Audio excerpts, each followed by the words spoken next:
The morning started like any other Tuesday for President Sarah Chen. She was drinking coffee and reading reports when her aide burst through the office doors. His face was pale, and his hands shook as he held a secure tablet. "Madam President, you need to see this immediately," he said. Sarah looked at the screen. At first she thought it was some kind of joke. The image showed a massive ship floating just outside Earth's solar system. It was bigger than anything humans had ever built. The ship looked like a dark crystal cathedral, with twisted spires, reaching out in all directions. "This appeared 3 hours ago," her aide explained. "Our satellites detected it first. Then came the message." The message was simple, but terrifying. It came in perfect English, transmitted on every frequency humans used for communication. The voice was not human. It sounded like glass breaking mixed with wind through caves. "People of Earth, I am Ambassador Zex Thul of the Galactic Council. Your species has been observed and catalogued. You have developed space travel and basic energy manipulation. This means you are no longer protected under primitive species laws." Sarah felt her coffee grow cold in her hands as she listened. "The Galactic Council has ruled over this galaxy for 50,000 of your years. We maintain order and peace among all civilized species. Your world will now contribute to this peace." The ambassador's demands were clear and brutal. Earth had to give 60% of all its resources every year. This included metals, food, and energy. Humans also had to submit to something called genetic cataloging, where alien scientists would study human DNA and biology. The worst demand was the last one. Earth had to provide 100,000 humans every year for labor on other worlds. The ambassador called it their contribution to galactic civilization. "You have 72 of your hours to accept these terms," the voice continued. "If you refuse, the Galactic Council will implement pacification measures. Your species will be relocated to designated areas for your own protection." The message ended with coordinates where Earth's leaders should send their acceptance. Sarah's hands trembled as she set down the tablet. Around the world, every government was receiving the same message. Television stations, radio broadcasts, and internet feeds all carried the alien ultimatum. In New York City, people stopped on the streets to stare at screens in shop windows. In Tokyo, crowds gathered around news displays and train stations. In London, Parliament was called into emergency session. In Moscow, military commanders rushed to their posts. The alien ship was real. Telescopes around the world confirmed it. The vessel was so large that it blocked out stars behind it. Scientists estimated it was at least 50 kilometers long and 20 kilometers wide. No human technology could build something that massive. Dr. Elena Vasquez, Earth's top physicist, was called to the White House within hours. She arrived carrying thick folders of calculations and observations. "The ship's energy readings are off our charts," she explained to the emergency council. "They're using some kind of power source we don't understand. The hull appears to be made of a crystalline material that's harder than diamond." General Robert Harrison, chairman of the Joint Chiefs, studied satellite images of the alien vessel. "Any weapons visible?" "The entire ship appears to be a weapon," Dr. Vasquez replied. "Those spires we see aren't decorative. They're focusing massive amounts of energy. If they wanted to destroy us, they could probably crack the planet in half." "President," Chen looked around the room at her advisors. These were the smartest and most experienced people on Earth, and they all looked terrified. "Options?" she asked. "Limited," General Harrison admitted. "We have no space-based weapons that could threaten something that size. Our nuclear arsenal might scratch the paint." Secretary of State Williams spoke up. "We could try to negotiate. Maybe reduce their demands somehow." "Negotiate what?" Chen asked. "They're asking for more than half our resources and 100,000 people every year. That's slavery." Dr. Vasquez cleared her throat. "There's something else. We've been monitoring communications from the ship. They're not just talking to us, there are signals going to other star systems, hundreds of them." The room fell silent as everyone understood what that meant. Earth wasn't the first world to receive this ultimatum. The Galactic Council had done this before many times. "Have we received any responses from other systems?" Chen asked. "No, Madam President. The signals are all outgoing from the alien ship." Outside the White House, crowds were gathering. Some carried signs demanding resistance. Others begged for peaceful surrender. Most just stood in stunned silence, trying to understand what was happening to their world. News reporters struggled to explain the situation. "How do you tell people that Humanity was no longer alone in the universe, and that the first contact was a demand for tribute. In schools around the world, children asked their teachers questions no one could answer. Would they be safe? Would their families be separated? What did it mean to be relocated? Religious leaders tried to provide comfort, but even they struggled with the implications. Some called it a test from God. Others declared it the end times. A few suggested that humanity had finally met its creators. Scientists worked frantically to learn everything they could about the alien ship. Every telescope, every satellite, every instrument on Earth was pointed toward the massive vessel. But the aliens were not sharing their secrets. The ship's hull revealed nothing under examination. It seemed to absorb most forms of scanning. Heat signatures showed the vessel was nearly uniform in temperature, suggesting incredible engineering control. Military leaders around the world held emergency meetings. Could humanity fight back? Should they try? Even if they somehow destroyed this one ship, what about the rest of the Galactic Council? President Chen found herself making the hardest decision of her life. She could surrender immediately and try to minimize the suffering. She could negotiate and hope for better terms. Or she could refuse and face whatever pacification meant. 72 hours, she would have to give an answer that would determine the fate of every human being alive. As night fell across different parts of Earth, people looked up at the stars with new eyes. Somewhere out there, other worlds had faced this same choice. Had they surrendered? Had they fought? Were any of them still free? The alien ship waited silently at the edge of the solar system, a dark reminder that humanity's time as masters of their own destiny might be ending. Ambassador Zexthul stood in the ship's command center, watching data streams from Earth. The planet showed all the usual signs of a primitive species receiving their first tribute demand. Panic, confusion, desperate attempts to understand technology beyond their reach. It was always the same pattern. The species would resist at first, then reality would set in. Within days, the acceptance message would arrive. Another world would join the thousands already contributing to galactic civilization. The crystalline being had overseen 43 such integrations. Earth would be number 44. The humans seemed no different from all the others. But as Zexthul monitored Earth's communications, something unusual began to emerge. Instead of immediate panic or quick surrender, the humans were asking questions. They wanted to know about galactic law, about the Council's authority, about precedent and procedure. No species had ever asked about procedure before. The ambassador dismissed the anomaly. Primitive species often showed strange behaviors when, faced with their first contact with galactic civilization. The humans would surrender like all the others. After all, they had no choice. President Chen stood before the United Nations Assembly Hall.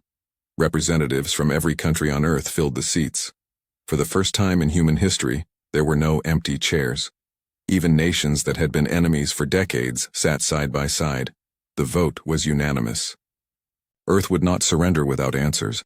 Admiral Marcus Webb, a retired Navy strategist, had been called back to service to lead humanity's response. He was a thin man with gray hair and sharp eyes that missed nothing. For 30 years, he had studied warfare, negotiation, and human psychology. Now he faced his greatest challenge. "We're going to do something they don't expect," Webb told the International Committee. "We're going to ask questions." The first message went out to the alien ship exactly 24 hours after the ultimatum. Instead of acceptance or refusal, Earth sent a formal request for information. "Ambassador Zexthul, humanity acknowledges your message. Before we can respond to your tribute demands, we require clarification on several legal matters. Please provide documentation of the Galactic Council's authority to impose tribute on sovereign species." The response came back within hours.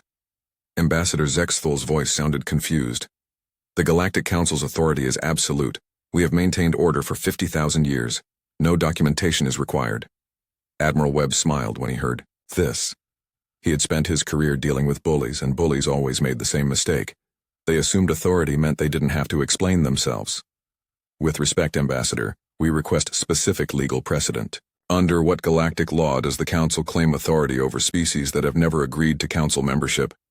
Please provide examples of similar tribute arrangements with other species." This time, the alien response took longer to come. "Your species lacks the understanding to comprehend galactic law, comply with the tribute demands, or face pacification." But something else was happening. Dr. Vasquez and her team had been working around the clock, studying every piece of information about the alien ship. They discovered that the ship's communication systems were incredibly sophisticated, but also incredibly open. "They're not just talking to us," she reported to Webb. "They're sending our questions to the Council homeworld, and they're not the only ones asking questions." The breakthrough came when Earth's deep space monitoring stations picked up similar transmissions from other star systems. Dozens of other worlds were also questioning the Council's demands. Some messages were angry, others were pleading. But all of them were asking the same basic question. Why? Admiral Webb realized they were not alone. Across the galaxy, other species were beginning to doubt the Council's absolute authority. Meanwhile, every nation on Earth began preparing.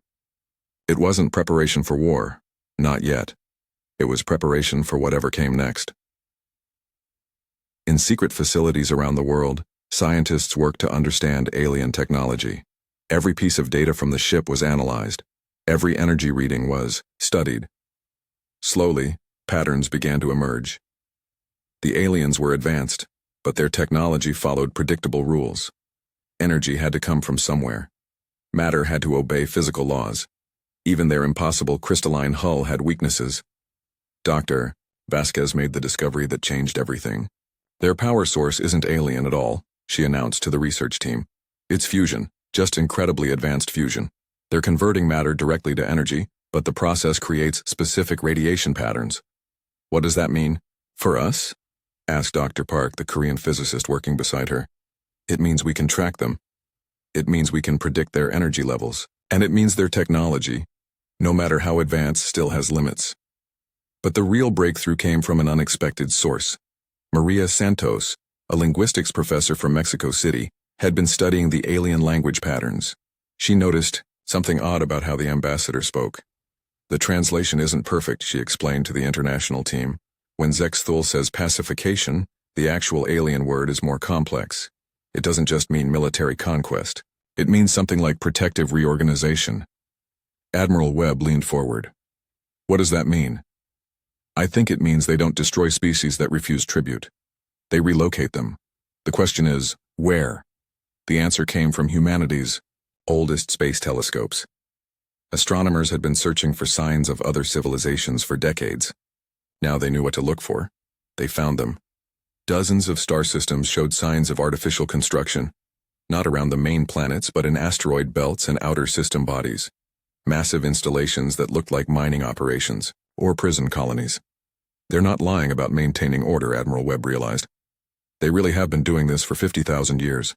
They relocate species that refuse to serve, then use them as forced labor in space installations." The 68-hour deadline was approaching, and Earth still hadn't given a final answer. Ambassador Zexthul's messages became more frequent and more threatening. "Your delay shows resistance to galactic order.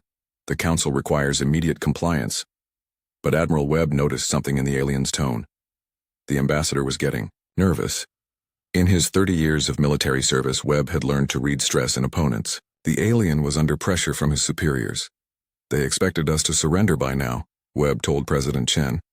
"Every other species probably did. We're disrupting their schedule." Around the world, ordinary humans were doing extraordinary things. Factory workers volunteered for crash courses in space engineering. Teachers learned basic alien language patterns. Farmers studied hydroponics to support possible space operations. Nobody knew exactly what was coming, but everyone knew they wanted to be ready. The breakthrough in alien technology came from an unexpected source. A teenager in Mumbai had been playing with radio equipment, trying to intercept alien transmissions. Instead, he accidentally sent a signal that interfered with the ship's communications.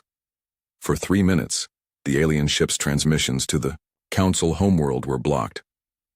In those 3 minutes, Dr. Vasquez's team detected something incredible. The ship's energy signature changed, its power levels dropped, its hull temperature increased slightly. "They're not as invulnerable as they want us to think," she reported. "When they can't communicate with their home base, they go into a defensive mode. They're scared of being alone." Admiral Webb filed this information away. It might be important later. With 6 hours left before the deadline, President Chen made a decision that surprised everyone, including her own advisors. "We're going to ask for an extension," she announced. "Ma'am, with respect, they're not going to give us more time," General Harrison said. "Yes, they will," Chen replied. Because we're going to give them something they've never encountered before. We're going to treat this like a legal proceeding. The message went out to Ambassador Zexthul, with 4 hours remaining on the deadline. Ambassador, humanity requests a formal hearing before the Galactic Council to present our case regarding the tribute demands. As a sovereign species, we claim the right to understand the legal basis for these demands and to present counter-arguments. We request a 48-hour extension to prepare our presentation. The alien response was immediate and angry. No species has ever requested a hearing. Comply immediately or face consequences. But Admiral Webb was watching the ship's energy signatures. The alien was transmitting frantically to the Council homeworld. For the first time since arriving, Ambassador Zexthul seemed uncertain. 3 hours later, the extension was granted. You have 48 additional hours to prepare. Your compliance message, came the alien transmission. The Council will review your submission for proper format before implementation begins. Admiral Webb smiled. They had gained 2 more days. More importantly, they had gained something else. For the first time in 50,000 years, the Galactic Council was being forced to justify their actions to a primitive species. Other worlds were watching. Other species were asking their own questions. Humanity had done something unprecedented. They had demanded the galaxy treat them as equals. Now, they had to figure out what to do with that opportunity. The 48-hour extension was almost over. In secret bunkers around the world, humanity's greatest minds had worked without rest to prepare their response. Lawyers, scientists, historians, and philosophers all contributed to what would become the most important document in human history. Admiral Webb stood in the United Nations Assembly Hall, holding a thick folder. The document inside had taken every hour of their extension to complete. It was humanity's formal response to the Galactic Council's tribute demand. President Chen approached the podium to deliver the message that would determine Earth's future. Every television, radio, and internet connection on the planet was broadcasting live. In coffee shops, schools, and homes around the world, humans held their breath. Citizens of Earth and beings of the galaxy who may be listening, Chen began. Today, humanity speaks with one voice to the Galactic Council and to all species who call this galaxy home. She paused, looking directly into the camera that would transmit her words to the alien ship. We refuse. Those 2 simple words echoed around the world. In Times Square, crowds erupted in cheers and tears. In small villages across Africa, families gathered around radios and cheered. In Asia, millions watched on their phones and felt pride surge through their hearts. But Chen was not finished. She held up the thick document Admiral Webb had given her. However, our refusal comes with formal legal challenge to the Galactic Council's claimed authority over Earth. We present this challenge not just for humanity, but for every species that has been forced into tribute without representation or due process. The document was broadcast on every frequency humans could access. It was also transmitted directly to Ambassador Zexthul's ship. But most importantly, it was sent to every star system Earth's radio telescopes could reach. The legal challenge was devastating in its simplicity. First, humanity demanded proof of the Galactic Council's legitimate authority. Who elected them? When? Under what laws did they claim the right to rule over species that had never agreed to join their government? Second, the document pointed out contradictions in the Council's own statements. If they maintained peace and order, why did they need forced tribute? If species could be relocated for protection, what were they being protected from? Third, humanity presented evidence that the Council's tribute system was actually slavery. The 100,000 humans demanded each year would never return to Earth. The genetic cataloging was preparation for biological control. The resource extraction would cripple Earth's ability to develop independently. But the most shocking part of the document came at the end. Humanity didn't just refuse the tribute demands, they made demands of their own. Earth demanded immediate recognition as a sovereign species with full rights in galactic civilization. They demanded the right to establish diplomatic relations with other worlds. They demanded the release of all species currently held in forced labor installations. Most boldly, humanity demanded reparations from the Galactic Council for the illegal invasion of Earth's solar system and the attempted enslavement of the human species. The response from Ambassador Zexthul came within minutes. The alien's voice was higher pitched than before, almost screeching. Your species shows dangerous resistance to galactic order. You will comply with tribute demands or face immediate pacification. No primitive species has ever been granted council membership. Your demands are impossible. But Admiral Webb was monitoring communications from the alien ship. The ambassador was sending frantic messages to the Council homeworld. For hours, transmissions flowed back and forth. The aliens were arguing among themselves. Dr. Vasquez made another crucial discovery during this time. The ship's energy patterns are changing, she reported. They're charging weapons systems, but they're also powering up their communication array to maximum strength. What does that mean? Webb asked. I think they're calling for backup. The confirmation came 18 hours later. Earth's deep space sensors detected new signatures approaching the solar system. Not just one ship, but dozens. The entire Galactic Council fleet was coming to deal with the human problem. President Chen called an emergency session with world leaders. The mood was tense but determined. We knew this might happen, she told them. The question is, are we ready? The answer came from an unexpected source. General Harrison stepped forward with a report that surprised everyone. In the past 70 hours, we've received over 3 million military volunteers. Every major university has contributed research teams. Factories worldwide have retooled to produce materials we might need. We have never been more united as a species. But the real surprise was what Dr. Vasquez had discovered about alien technology. Working with scientists from around the world, she had figured out something important. Their ships are incredibly advanced, but they're not magic, she explained. They use predictable physics. Their energy shields have specific frequencies. Their hull materials have known stress points. Most importantly, they've never fought a species that understands asymmetric warfare. Admiral Webb understood immediately.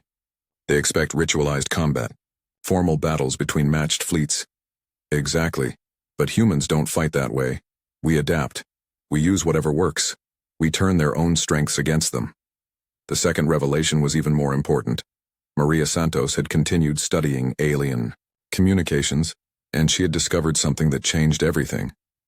The other species in the galaxy aren't happy with the Council either, she reported. We've intercepted transmissions from dozens of worlds. Some are afraid to rebel, but they're watching what we do. If we succeed, they might join us. Admiral Webb realized they weren't just fighting for Earth. They were fighting for every species that had been forced into the Council's tribute system. But the biggest surprise was yet to come. 3 days after humanity's refusal, a new signal reached Earth. It wasn't from the Council fleet. It came from deep space, from a direction no human had ever monitored. The message was simple but revolutionary. Humans of Earth, we are the Free Species Alliance. We have been waiting for someone to challenge the Council. You are not alone. The transmission included star charts showing dozens of hidden colonies where species that had escaped Council control were building their own civilization. They had been waiting for 50,000 years for someone to stand up to the galactic government. They want to help us? President Chen asked when she heard the news. More than that, Admiral Webb replied. They want us to lead them. The reason became clear when they studied the Alliance's message more carefully. Every species that had tried to rebel before had failed for the same reason. They fought the way the Council expected them to fight. They accepted the Council's rules about what was proper warfare. Humans were different. Humans had spent their entire history fighting each other, developing tactics that no other species had ever imagined. While aliens fought for honor and glory, humans fought to win. The Alliance had been studying Earth's military history through radio and television transmissions. They were amazed by human strategies like guerrilla warfare, psychological operations, and combined arms tactics. They think we can actually beat the Council, Webb realized. But first, humanity had to survive what was coming. The Council fleet was 3 days away from Earth. 47 ships carrying the combined military might of 12 ancient civilizations. On Earth, final preparations were being made. Not for surrender, but for war. In hidden facilities, human engineers worked frantically to build weapons based on alien technology they had studied. In space, automated systems deployed throughout the solar system waited for activation. On every continent, ordinary people prepared for whatever came next. President Chen made one final broadcast to the world and to the galaxy. To every being listening to this message, know that today marks a new chapter in galactic history. For 50,000 years, the Council has ruled through fear and force. Today, that ends. She looked directly into the camera, knowing that aliens across the galaxy would see her words. To the Galactic Council, we say this: Earth is not your tributary. Humanity is not your slave. We are a free people, and we will remain free. If you want to rule us, you will have to destroy us. And if you try to destroy us, you will learn why predators should fear prey that refuses to run. The message ended, and Earth waited. 3 days later, the Council fleet arrived at the edge of the solar system. 47 massive ships, each one larger than anything humans had ever built. Admiral Webb watched their approach on screens in the command center buried deep beneath the Rocky Mountains. Around him, representatives from every nation on Earth waited for his orders. "They're here," he announced calmly. The final phase was about to begin. Humanity would either win their freedom or die trying. But they would not surrender. The Council fleet moved into Earth's solar system like a dark storm cloud. 47 massive ships spread out in perfect formation, their crystalline hulls reflecting the light from distant stars. Each ship was a masterpiece of alien engineering, designed to inspire awe and terror in primitive species. Admiral Webb watched their approach from the command center. His face showed no emotion, but his mind was racing through dozens of tactical scenarios. Around him, officers from every nation on Earth monitored screens and waited for orders. "Fleet composition analysis complete," reported Colonel Park from the South Korean liaison team. 12 dreadnoughts, 24 cruisers, 11 support vessels. Total estimated firepower equivalent to our entire nuclear arsenal times 50. "Acknowledged," Webb replied calmly. He had expected this. The Council wasn't taking any chances with humanity. Ambassador Zexthal's voice filled the command center as the alien fleet took position around Earth. "Humans of Earth, you see the power of galactic civilization before you. Your rebellion ends now. Surrender immediately and submit to pacification protocols. This is your final warning." President Chen stood beside Admiral Webb. She had refused to evacuate to the secured bunkers, insisting on staying with the military command. Her voice was steady as she replied, "Ambassador Zexthal, humanity's answer remains the same. We will not surrender our freedom to you or anyone else." The alien response was immediate and predictable. "Then you have chosen destruction. The Council fleet will now demonstrate the cost of defying galactic order." The first Council ship moved toward Earth's moon. Its massive weapons began charging, energy readings spiking to levels that made human instruments scream warnings. The ship was preparing to destroy Luna as a demonstration of Council power. Admiral Webb smiled for the first time in days. "Activate, Phase 1, he ordered. Around the solar system, hidden installations that had been built during humanity's preparation time came online. They had been disguised as asteroids, space debris, and natural formations. The Council's sensors, designed to detect ships and space stations, had missed them completely. The first surprise was a ring of automated weapon platforms orbiting Mars. As the Council ship approached Earth's moon, 24 platforms suddenly activated and opened fire. But these weren't conventional weapons. Human engineers had studied alien technology and improved on it. Instead of energy beams, the platforms fired projectiles accelerated to incredible speeds using magnetic fields. Simple chunks of metal moving at significant fractions of light speed. The aliens had shields designed to stop energy weapons, but kinetic impacts were different. The Council ship's shields flared and sparked as metal projectiles slammed into them. The alien vessel staggered, its perfect formation broken as emergency systems activated, but that was just the beginning. "Phase 2, Admiral Webb ordered.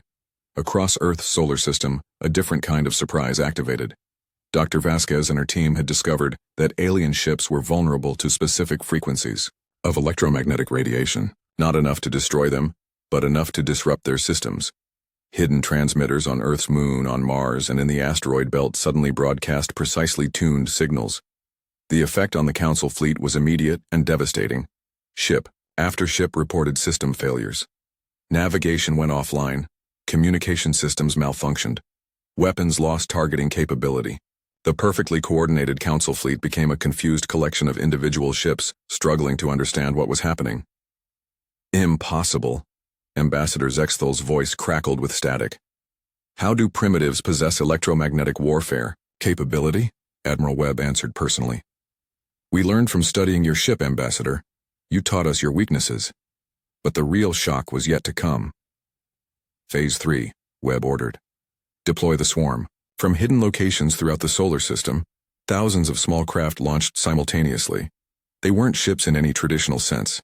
They were automated drones, each one barely larger than a car, built using alien technology but designed with human tactics.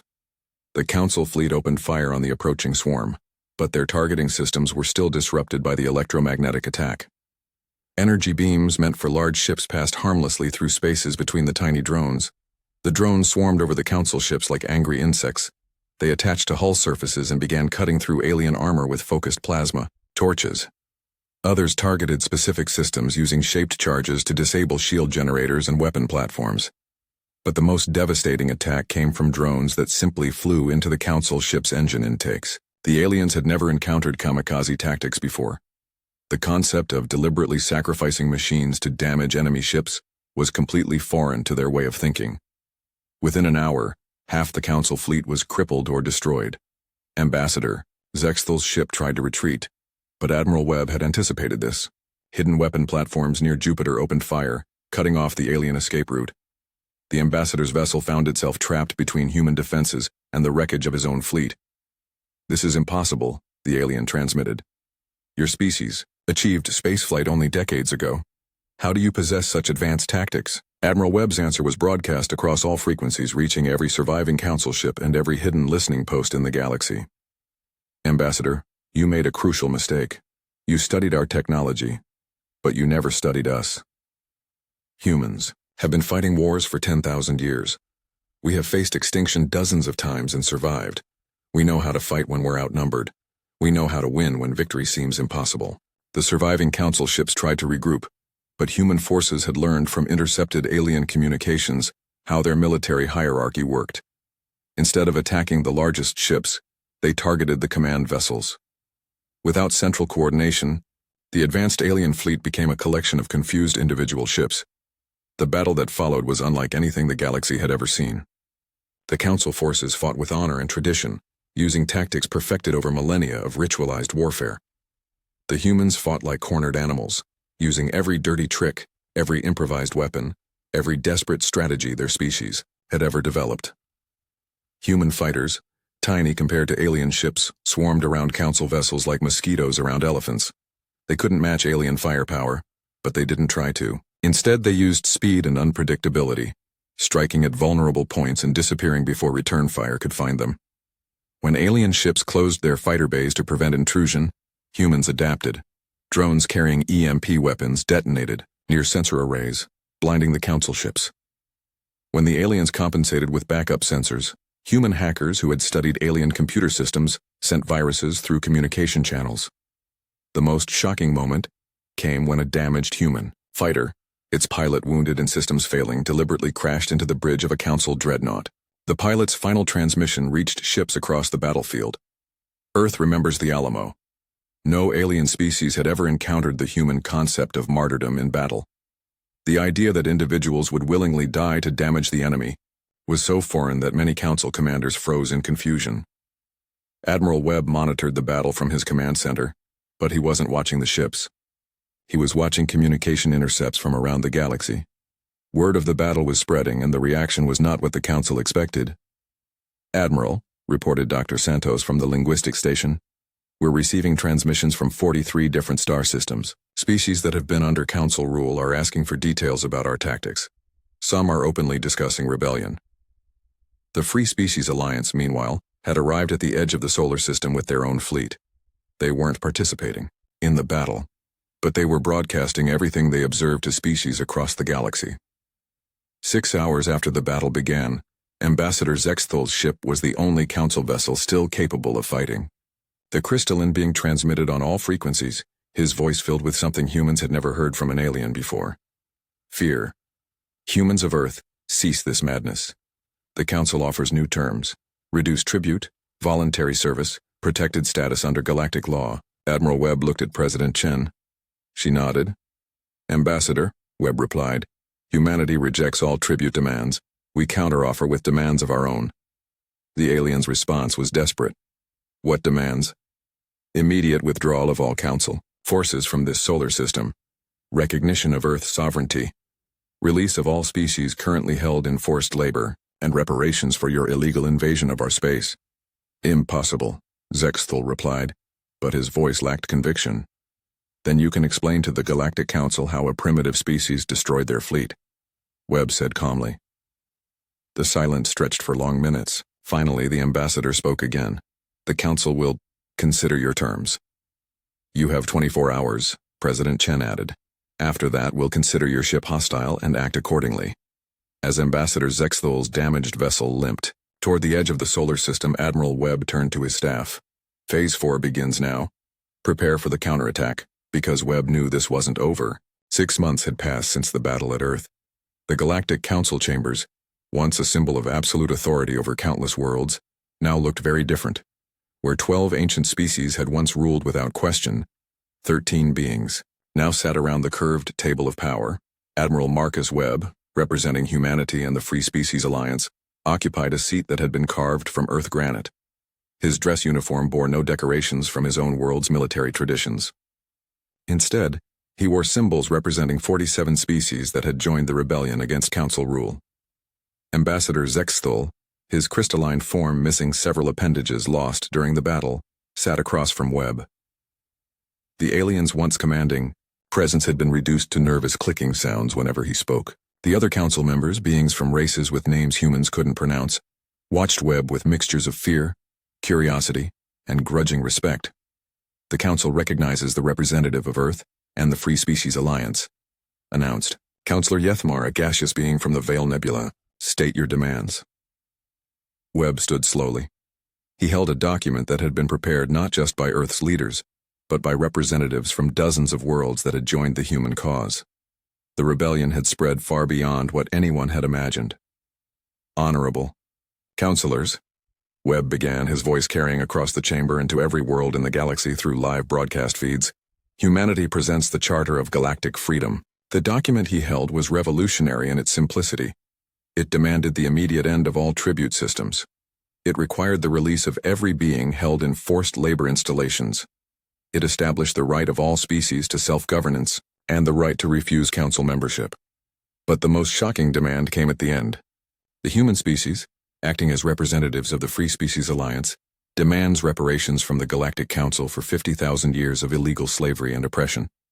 These reparations will be used to establish independent colonies for species seeking to leave council space, and to build defense networks protecting free worlds. Counselor Mexith, a towering insectoid being, clicked his mandibles in what humans had learned was equivalent to laughter. Your species destroyed our fleet, human, but you are still primitive. The Council commands resources from 12,000 worlds. We can rebuild our forces. We can return with ships your weapons cannot touch. Webb smiled. It was not a pleasant expression. Counselor, I believe you misunderstand our position. We're not asking for these concessions, we're demanding them, and we're prepared to enforce these demands. With what force? Mexith challenged. Your single world against the resources of galactic civilization? Webb activated a holographic display that filled the center of the chamber. It showed a three-dimensional map of the galaxy, with thousands of star systems marked in different colors.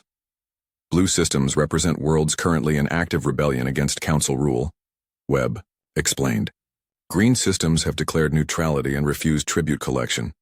Red systems indicate Council installations that have been captured or destroyed by Alliance forces. The Council members stared in shock. More than half the galaxy was no longer under their control. How is this possible? Whispered Ambassador Zexthol. You taught us about galactic communication networks when you first contacted Earth, Webb replied.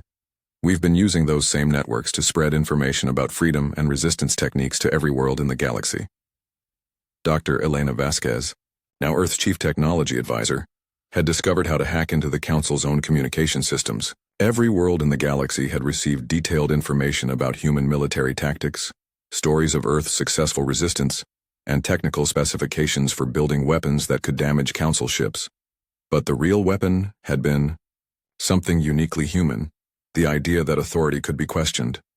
For 50,000 years, Webb continued, you ruled because species believed they had no choice. We showed them they did have a choice. We showed them how to fight back.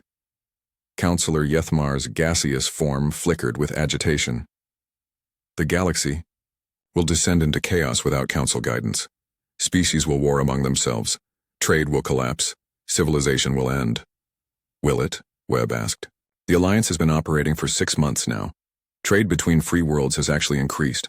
Conflicts have been resolved through negotiation rather than force. It seems civilization works better when people choose their own government. The truth was undeniable. The galaxy under Council rule had been stable but stagnant. Now, with species free to make their own choices, innovation was exploding across known space. New technologies, new art forms, new philosophical ideas were spreading from world to world. The Free Species Alliance had become something the Council never expected, a better way to organize galactic civilization. But Webb wasn't finished with his presentation. However, he said, the Alliance recognizes that some species may prefer to remain under Council protection. We don't oppose that choice. What we oppose is the Council making that choice for everyone else. He activated another section of the holographic display. The Alliance proposes dividing the galaxy into 3 zones: Council space, Alliance space, and neutral space. Species can choose which zone to join, or choose to remain independent. Trade and communication continue between all zones, but no zone has the right to force membership on unwilling species. The proposal was stunning in its unreasonableness. The Council had expected demands for total surrender or complete destruction of their government. Instead, humanity was offering coexistence. Ambassador Zexthol's crystalline form trembled. And if the Council refuses these terms? Admiral Webb's expression hardened. Then the Alliance continues its current military operations until the Council no longer has the power to oppress anyone. The threat was real. Alliance forces had already captured 73 Council installations and freed millions of enslaved beings. More importantly, they had proven that Council technology was not invulnerable. Human engineers, working with freed scientists from dozens of species, had reverse-engineered and improved upon alien technology. The Alliance now had ships that could match Council vessels in direct combat, and tactics the ancient government couldn't counter. But the psychological weapon was even more devastating. Every Council defeat was broadcast across the galaxy. Every freed world became an example for others. The myth of Council invincibility was shattered forever. Councillor Mexith leaned forward.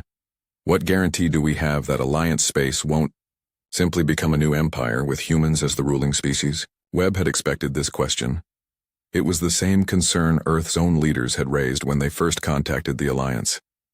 The Alliance Charter prevents any single species from holding more than advisory power, he explained. Humans have no special status except as the species that started the rebellion. All major decisions require approval from at least 60% of member species.